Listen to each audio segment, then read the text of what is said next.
Padre nuestro, Señor, que estás en los cielos, te damos gracias una vez más por tu amor. Te damos gracias, Señor, porque el día viernes el Cordero de Dios, el Cordero sin mancha, fue sacrificado.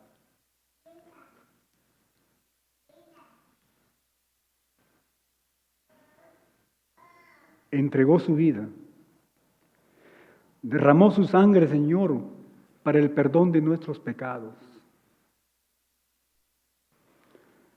Pero el día domingo, como hoy,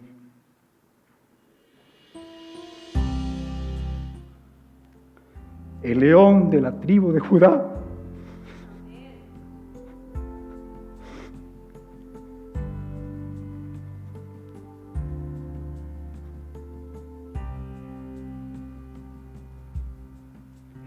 se levantó con poder, como el poder tuyo, Señor.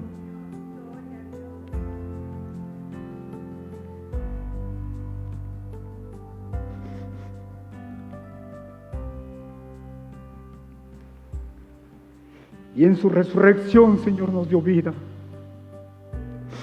Vida eterna, vida abundante. Y aquí estamos, Señor, agradecidos, tu pueblo, tu iglesia. Y te pedimos, Señor, que nos ayudes a ser hijos buenos, a ser hijos obedientes. Que tú, Señor, puedas usarnos como instrumentos de justicia para proclamar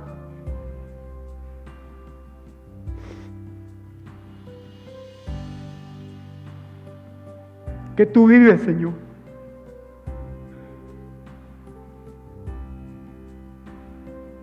Que tú estás, Señor, obrando en nuestras vidas. Que a pesar de las circunstancias y problemas, Señor, que vienen y nos agobian, tú has prometido, Señor, estar con nosotros.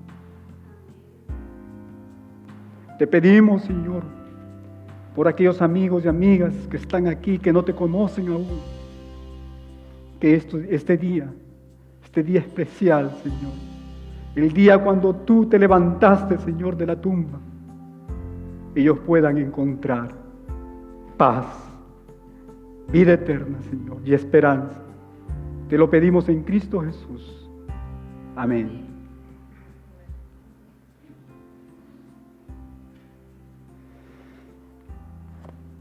Le damos gracias a Dios, mis hermanos, por cada uno de ustedes. ¿Cuántos estamos contentos, felices? No siempre las lágrimas significan tristeza, ¿verdad? Muchas veces significa gozo, paz y un estado de admiración por lo que el Señor hace en nuestras vidas.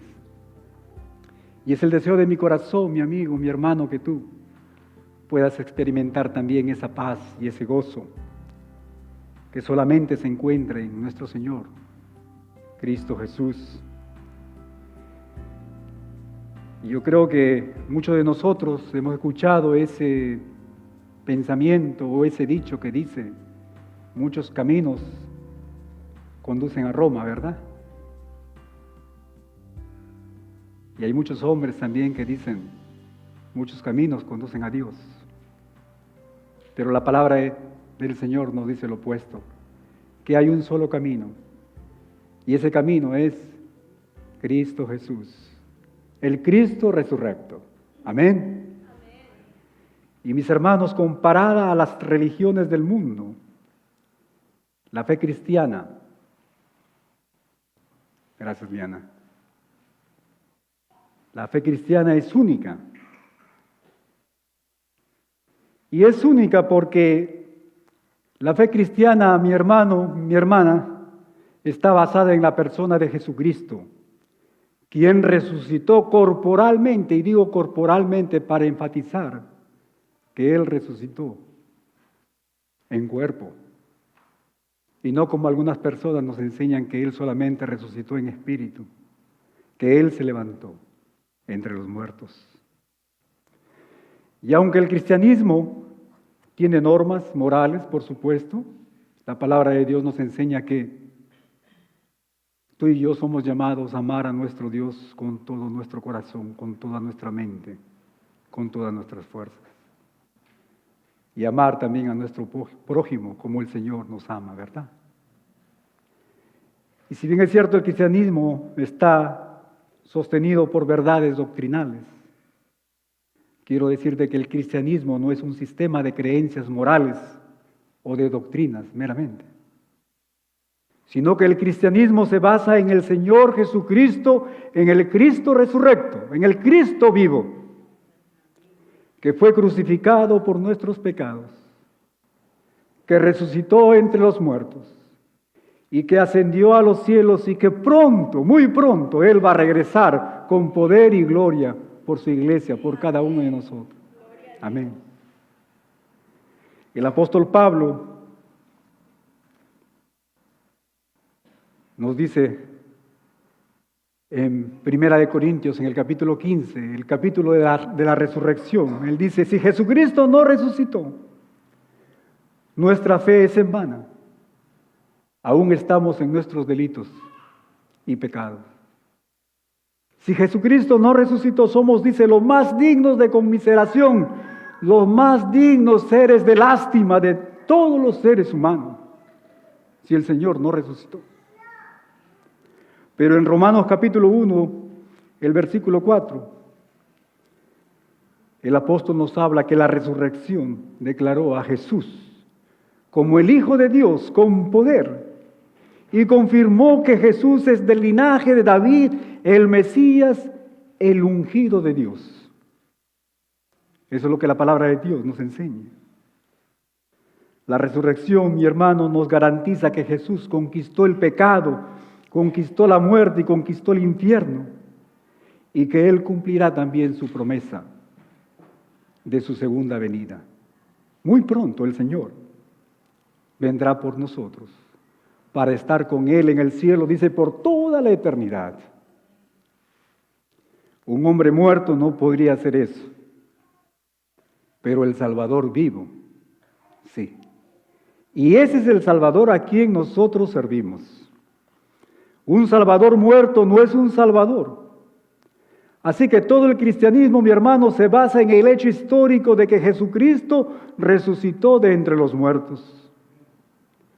Sin resurrección, el cristianismo es solo una religión más. Sin resurrección, el cristianismo es otro camino humano para llegar a Dios, sin un poder transformador y sin esperanza alguna. Como decimos nosotros en Perú, sin resurrección, el cristianismo es solamente un cascarón, es una cáscara que no vale la pena dedicarle un grano de energía.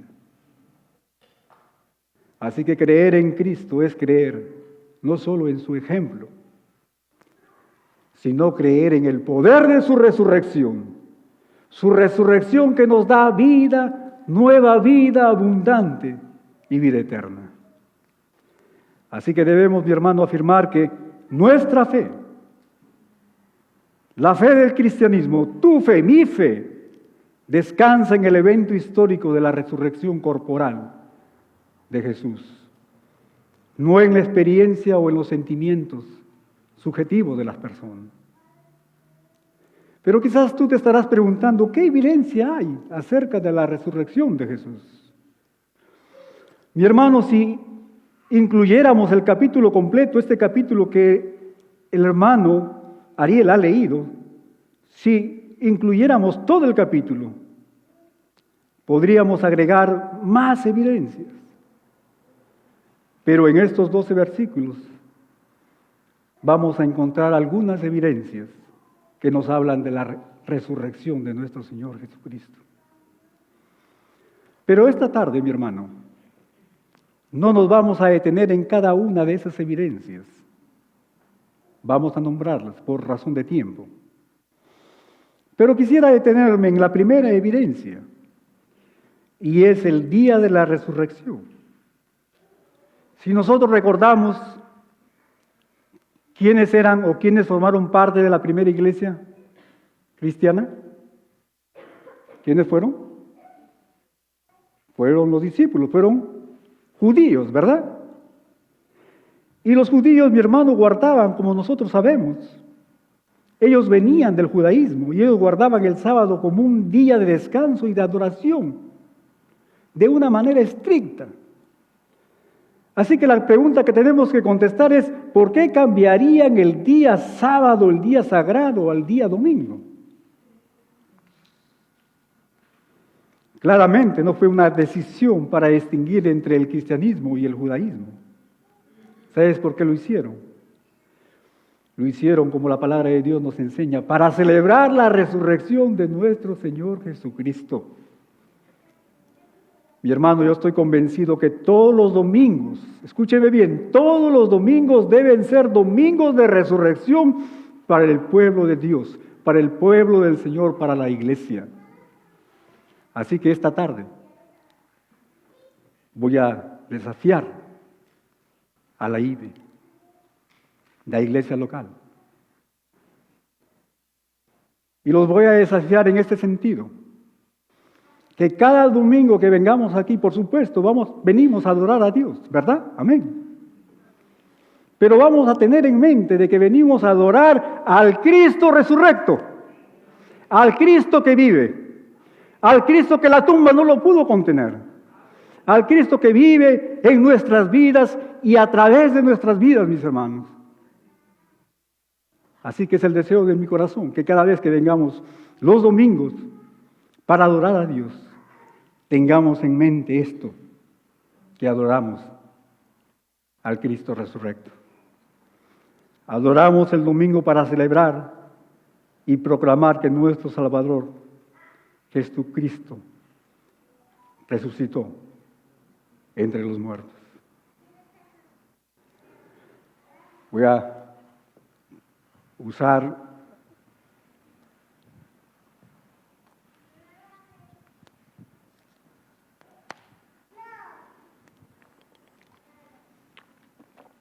poquito de agua. Como les dije, hay más evidencias. Y la siguiente evidencia es que la piedra fue removida, ¿verdad? La piedra fue movida. Y no nos vamos a detener en cada una de estas evidencias.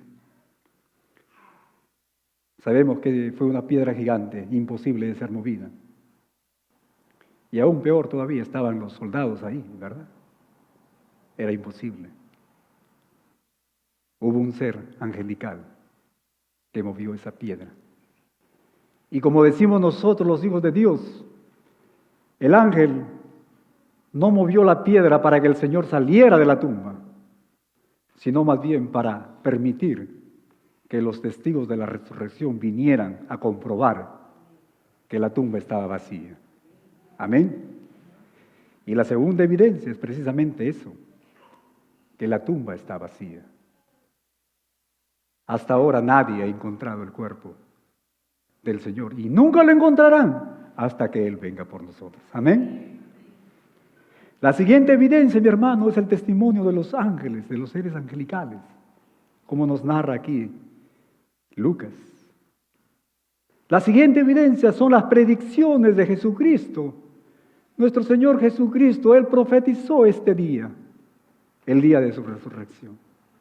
Y aquí, en estos momentos, se está cumpliendo. Porque el Señor Jesús es Dios y Dios nunca miente. Amén. La siguiente evidencia es el testimonio de las mujeres. La siguiente evidencia es la duda de los apóstoles, y esto es muy importante. Hay muchas personas que dicen y que argumentan que fueron los apóstoles que robaron el cuerpo del Señor. Pero si fuera de esa manera, entonces, ¿por qué es que los apóstoles dudaron? ¿Verdad? Hay una contradicción. La siguiente evidencia es los lienzos, las envolturas, ¿verdad? Imagínense ustedes a un ladrón. Olvidémonos, tuvieron la capacidad de reducir a la guardia romana, pudieron mover esta piedra gigante, entraron a la tumba y tuvieron todo el tiempo para quitarle la ropa al Señor y ponerla ahí de una manera ordenada. Es algo ridículo, ¿verdad? Los lienzos. La ropa del Señor estaba ahí. Y como dije anteriormente, mi hermano, nuestro texto no menciona lo que el resto del capítulo 24 de Lucas y el libro de los Hechos nos hablan acerca de evidencias adicionales, que son testimonios de la resurrección de nuestro Señor Jesucristo. Por ejemplo, las numerosas apariciones del Cristo resucitado a sus apóstoles, a sus discípulos y a muchas otras gentes. Y esas vidas drásticamente transformadas, cambiadas. Mi hermano, escúchame bien, no hay forma de explicar cómo estos hombres fueron transformados de hombres temerosos, tímidos, deprimidos, confundidos, porque el Maestro había sido crucificado, a testigos audaces, listos aún para entregar su vida por ese mensaje, excepto por el hecho de la resurrección de nuestro Señor Jesús. Y es el deseo de mi corazón, que de igual manera nosotros podamos hacer una realidad la resurrección de nuestro Señor, porque sabes que es la resurrección, el poder de la resurrección del Señor que nos da una nueva vida, que transforma nuestras vidas y que nos ayuda a ser testigos fieles de Él. Mi hermano, la evidencia se acumula en una poderosa montaña que no puede ser ignorada. Jesús resucitó corporalmente de entre los muertos.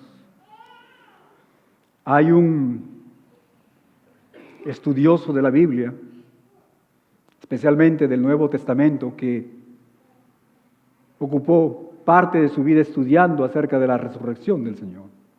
Su nombre es B.F. Westcott. Y él dijo lo siguiente, escúcheme bien. Dice, tomando toda la evidencia en conjunto, todos los hechos, dice, en conjunto. Él dice, no es exagerado decir que no hay un incidente histórico mejor sustentado que la resurrección de nuestro Señor Jesucristo. En otras palabras, trae a tu mente cualquier hecho histórico que te han enseñado en la escuela, en la universidad, en el college. Él nos dice que no hay incidente mejor sustentado, eso, que la resurrección de nuestro Señor. Por lo tanto, la fe del cristiano, mi hermano, la fe cristiana, no se basa en sentimientos subjetivos o una experiencia personal, sino que tiene sus raíces en el hecho objetivo y histórico verificado de la resurrección corporal de nuestro Señor Jesús. ¿Y sabes qué? Es por eso que el enemigo ha tratado de atacar siempre, desacreditar la resurrección de nuestro Señor. Yo no sé si a ti te ha pasado lo mismo, pero a veces, conversando con algunos hermanos cristianos, les pregunto y les digo, ¿por qué crees que Cristo vive? ¿Por qué crees que Cristo vive? Y es bien común escuchar lo siguiente, dicen, Él vive porque vive dentro de mi corazón. Y por un lado, mi hermano, es verdad. La palabra de Dios que nos dice que espiritualmente nuestro Señor Jesucristo vive en nosotros, ¿verdad? Pero ¿sabes qué? Eso no es el resultado final de por qué sé que Él vive. Porque eso es algo subjetivo. Por ejemplo, ¿qué pasa si para ti, por ejemplo, no sientes que Jesús vive en tu corazón? Hay muchos momentos, situaciones difíciles en la vida cristiana, por ejemplo, que nos sentimos mal, como que Dios nos ha abandonado. ¿Tú crees Que porque tú te sientes de esa manera, ¿eso significa que Él no ha resucitado?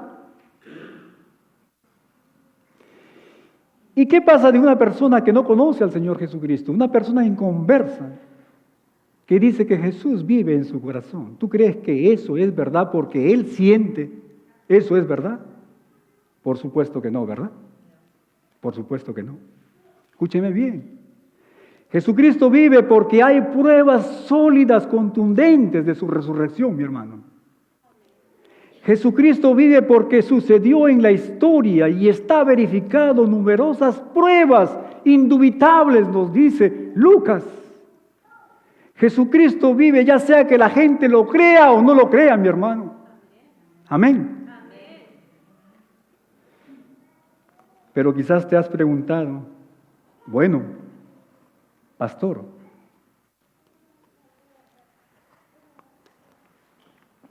si la evidencia es tan convincente, si la evidencia es tan abrumadora, ¿por qué hay muchas personas que no creen en Jesús? ¿Te has puesto a pensar en eso? Quizás algunos hermanos con más años en la vida cristiana se estarán preguntando, he escuchado muchos sermones acerca de la resurrección del Señor Jesús y de las pruebas, pero ¿por qué hay muchas personas que no creen? Y es una pregunta válida, ¿verdad? Y yo creo, mi hermano, que la respuesta es porque las personas se niegan a creer en la resurrección. ¿Sabes por qué? Porque la resurrección de nuestro Señor Jesucristo tiene implicancias morales que ellos no quieren enfrentar. ¿Se acuerdan ustedes? Hace 2 semanas el hermano Ariel trajo una hermosa predicación acerca de la mujer samaritana. Cuando el Señor Jesucristo comenzó a señalarle su pecado, ¿qué hizo ella? Se convirtió en una persona defensiva, ¿verdad? Comenzó a evadir. Y eso es lo que pasa con muchas personas. Ellos no quieren creer en la resurrección, porque la resurrección tiene implicancias morales. ¿Sabes qué? Si Jesús resucitó, entonces Él es Dios. Si Jesús resucitó, Él es el legítimo ser de todos nosotros, de toda la humanidad. Si Jesús resucitó, significa que Él es el juez venidero de toda la tierra.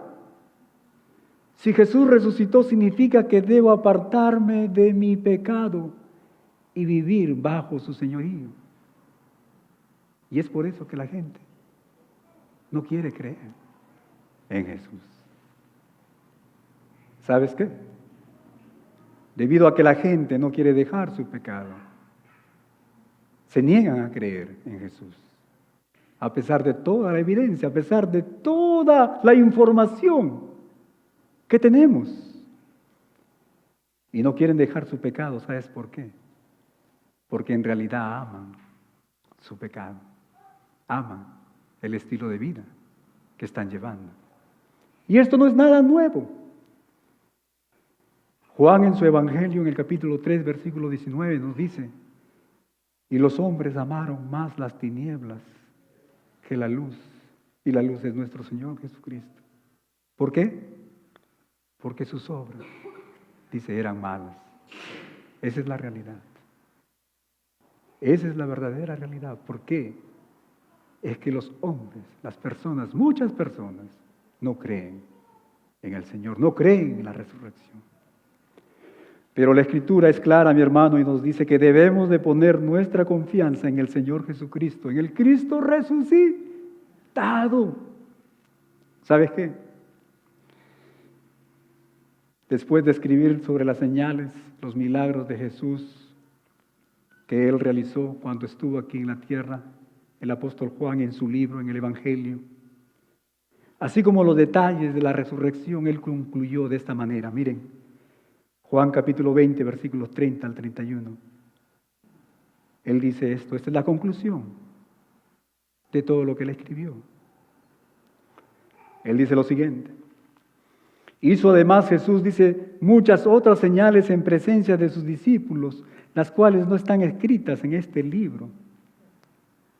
Pero las que están escritas en este libro de Juan, se han escrito para, y esa palabra para es el propósito, ¿verdad? Con el propósito de que creáis que Jesús es el Cristo, el Hijo de Dios, y para otro propósito, para que creyendo tengáis vida en su nombre. Es a través de la fe, mi hermano, que nuestros pecados son perdonados. Es a través de la fe que tenemos vida eterna. Es a través de la fe que entramos en una relación personal con el Señor Jesucristo, con el Cristo resucitado, mi hermano. Pero ¿sabes qué? Hay varias cosas que tenemos que tener en cuenta acerca de esta fe salvadora. Y la primera es la siguiente. A pesar de que la fe se basa en el hecho histórico de la resurrección, la fe cristiana no es estrictamente intelectual y lo vamos a explicar. Lo voy a repetir. A pesar de que la fe se basa en el hecho histórico de la resurrección, la fe cristiana no es estrictamente un proceso mental. Como mencioné, la fe siempre es moral, mi hermano. ¿Sabes que todos hemos pecado? Todos hemos transgredido los mandamientos de este Dios santo. Amén. El apóstol Pablo decía que él era el mayor de todos, ¿verdad? La realidad es que fueron nuestros pecados, tus pecados, mis pecados, los que pusieron a Cristo Jesús en la cruz. Amén. Por lo tanto, la fe en Cristo no es solo una cuestión de sopesar, de balancear la evidencia, los hechos y tomar una decisión intelectual. No, mi hermano. Porque si fuera de esa manera, muchos intelectuales vendrían a los pies de Cristo, ¿verdad? Pero es lo opuesto. Todos esos hombres de ciencia estarían aquí. Esos hombres que saben sopesar, que saben analizar la evidencia. La fe salvadora siempre, mi hermano, implica estar convencidos, escúcheme bien, de nuestro pecado. Siempre significa reconocer nuestra situación. Pero no solamente eso, sino también la necesidad de un Salvador. Amén. No solamente es un proceso mental, es reconocer nuestro pecado. La evidencia corrobora que Jesús es el Salvador ungido de Dios. Su muerte, mi hermano, no fue un accidente, sino más bien estuvo en el plan soberano de Dios. Por lo tanto, si bien la fe se basa en hechos de la historia, también debe incluir el arrepentimiento de nuestros pecados. Así que es el deseo de mi corazón, mi amigo, mi amiga, tú que nos estás visitando, que no conoces al Señor Jesucristo, que esta tarde esa información no solamente quede aquí, sino que baje a tu corazón y puedas reconocer tu pecado, puedas reconocer tu situación y sobre todo puedas reconocer la necesidad del Señor Jesús de salvación. Amén. Pero hay algo más. Debido a que nunca podrás resolver, mi hermano, por completo todas tus preguntas. ¿Quién es aquella persona, hombre o mujer, que conoce todas las preguntas de la vida? ¿Quién es? Levante la mano. Nadie, ¿verdad? Debido a que nunca podrás resolver por completo todas tus preguntas, ¿sabes qué? Y esto es bonito. Tienes que dar un paso de fe. Tienes que dar un paso de fe. No dije dar un salto de fe.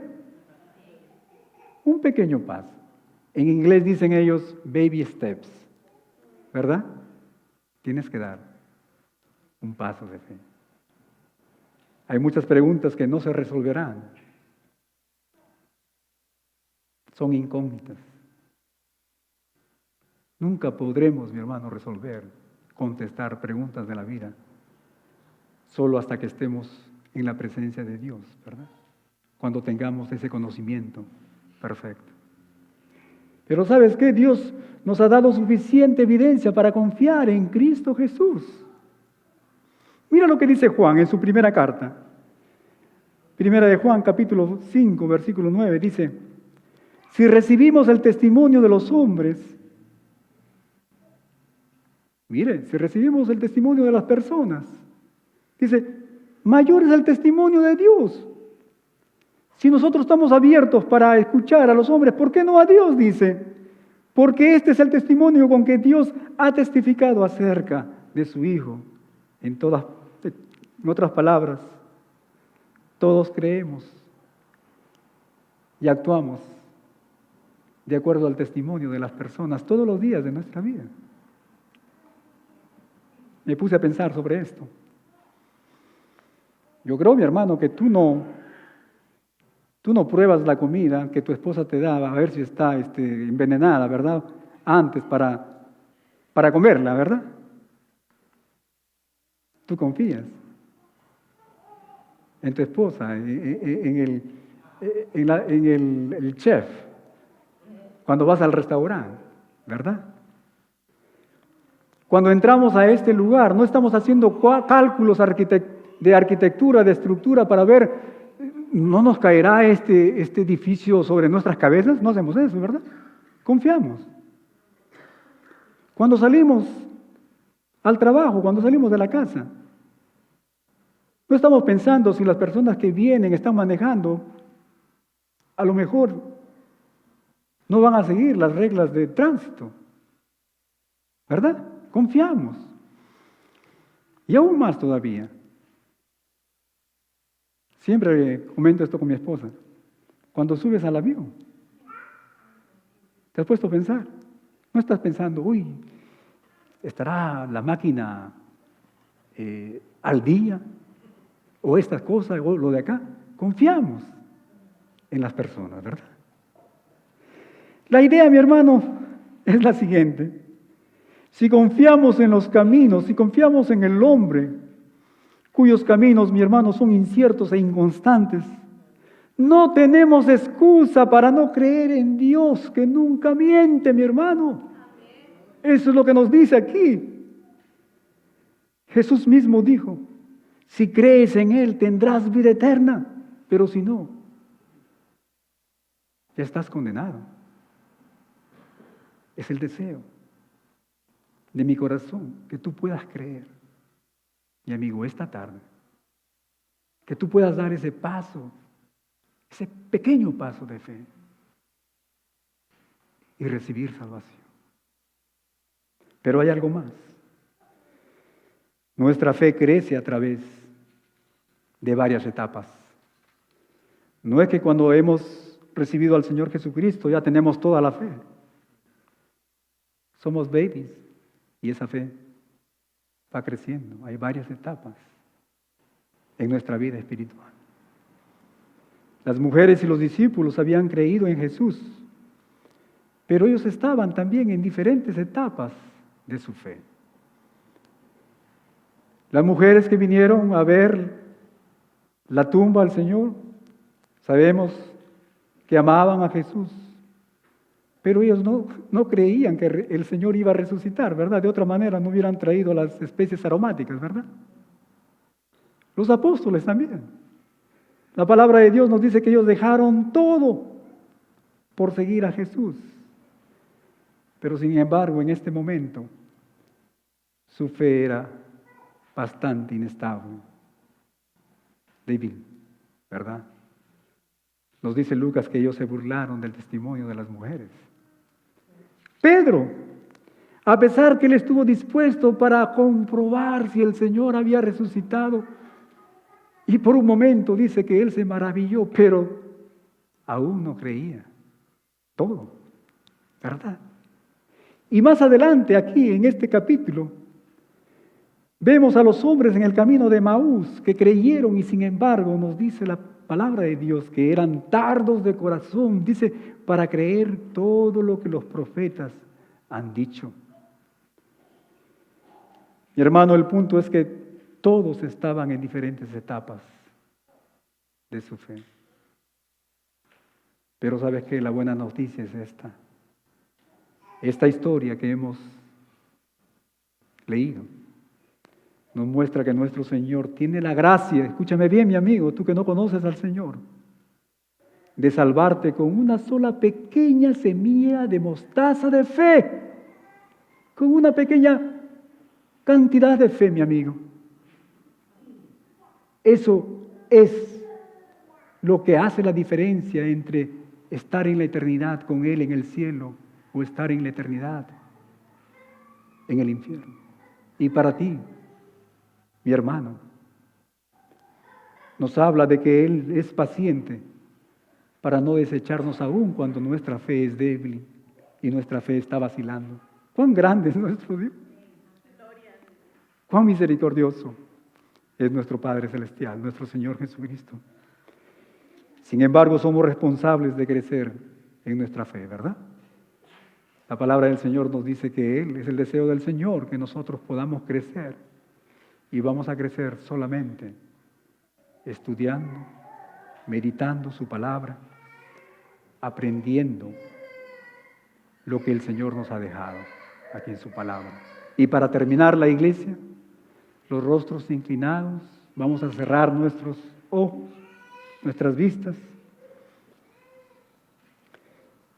y vamos a examinar nuestros corazones y vamos a reflexionar.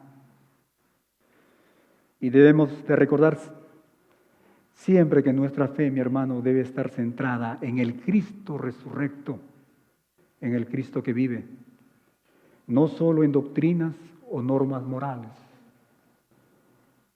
Como hemos dicho, el cristianismo